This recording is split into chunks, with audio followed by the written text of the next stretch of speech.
seberapa besar pengaruh stres terhadap tekanan darah tinggi. Nah kan banyak ya dok, kayak kamu jangan marah-marah loh nanti tekanan darah tinggi kayak gitu kan. Banyak nih dok kayak omongan-omongan kayak gitu. Jangan kebanyakan stres, nanti takutnya tekanan darah tinggi, nanti bahaya, bisa berpengaruh kemana-mana. Nah ini benar atau nggak sih dok? Silakan. Nah ini, jadi kalau stres ya, jadi kalau stres itu yang pertama kita harus ketahui dulu, saat seseorang stres ya atau tubuh menderita kelelahan karena stres atau dia banyak pikiran, tubuh itu melepas hormon adrenalin atau kortisol ya. Jadi di mana hormon adrenalin dan kortisol itu yang kita ketahui adalah memicu detak jantung itu cepat. Detak jantung cepat ya. Terus ada kalanya penyempitan pembuluh darah kalau stresnya berkepanjangan ya, jadinya kadang-kadang nyeri dada ya. Itu betul sekali. Jadi kalau stres selama itu bisa dikontrol, dia hanya memicu terkadang jantungnya berdetak lebih cepat. Tapi kalau berangsur-langsung dalam jangka waktu yang terlalu lama ya, stres berminggu-minggu, berbulan-bulan, satu, tekanan darah tinggi pasti ada karena pengaruh hormon tadi. Jadi kelola stres itu juga salah satu untuk mengurangi resiko daripada tekanan darah tinggi gitu Mbak Mel.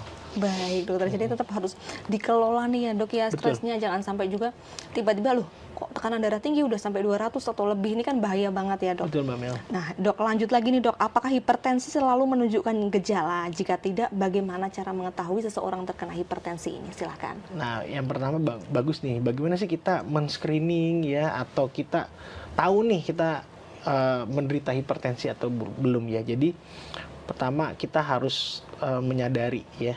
Pertama kalau usia atau tadi faktor resikonya kita punya ya, terkait utamanya yang tidak dapat diubah. Laki-laki lebih tinggi daripada perempuan. Terus kedua, punya orang tua yang punya riwayat hipertensi ya.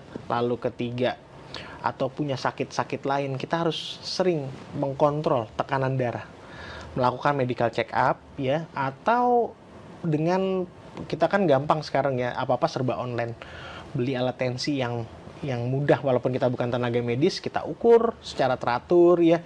Apabila ternyata tekanan darah saya lebih dari normal nih ya, lebih dari 120/80, nah itu udah wajib hati-hati. Nah lalu setelah dievaluasi tekanan darahnya kok selalu di atas normal, kita evaluasi faktor resikonya. Gaya hidup tadi ya, apakah kita sering konsumsi kopi, teh, lalu tingkat stresnya, bagaimana pola pekerjaan kita untuk mengelola stres itu, lalu apakah pola makan kita junk food, tidak sehat, tinggi lemak ya. Setelah itu kita kelola tetap tinggi, kita harus periksakan ke dokter ya untuk dapat terapi. Biasanya dokter tidak serta-merta langsung memberikan obat tensi. Kita telusur dulu ya faktor-faktor penyebab dari tekanan darah tinggi dan menyingkirkan penyebab lainnya yang menyebabkan, mungkin apakah dia ada sakit jantung, apakah dia ada sakit ginjal, apakah dia ada sakit diabetes, gula darah. Biasanya di screening karena penyakit-penyakit tadi memperberat daripada tekanan darah. Jadi semuanya kita harus monitoring secara berkala. Download Tribun X sekarang, menghadirkan lokal menjadi Indonesia.